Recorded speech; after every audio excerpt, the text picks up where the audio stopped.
पाकिस्तान में लोग हैं। 1965 की जंग अयूब खान ने की हमें गलत तारीख पढ़ाई जाती है कि इंडिया ने हमला किया, बल्कि अयूब खान ने फातिमा जना के खिलाफ इलेक्शन लड़ा और उसकी वो फातिमा जना को हराया गया और अवाम में उसकी एक बहुत बुरी सिचुएशन हो गई।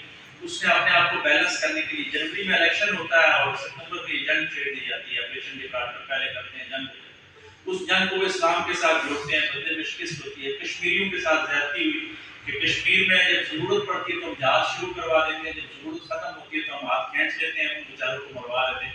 तो ये इस्लाम के साथ इसको जोड़ना मेरे ख्याल में ज्यादती है। ये अमेरिका के जो एजेंट यहाँ बैठे हुए वो ज्यादती कर रहे हैं। हुर्रियत की कोई भी तहरीक है, वो कश्मीर में हो, फलस्तीन में हो, तो वो इस्लाम के साथ है और वो अमन पुरअमन लोग हैं। आप जो जमाती हुर्रियत कॉन्फ्रेंस को देख रहे हैं, अब्बास को देख रहे हैं, यासिर अरफात की तहरीक देख रहे हैं, उन्होंने कभी भी दहशतगर्दी नहीं की। पहला खुदकश हमला भी इसराइल के खिलाफ ही उन्होंने किया, फलस्तीन वालों ने, लेकिन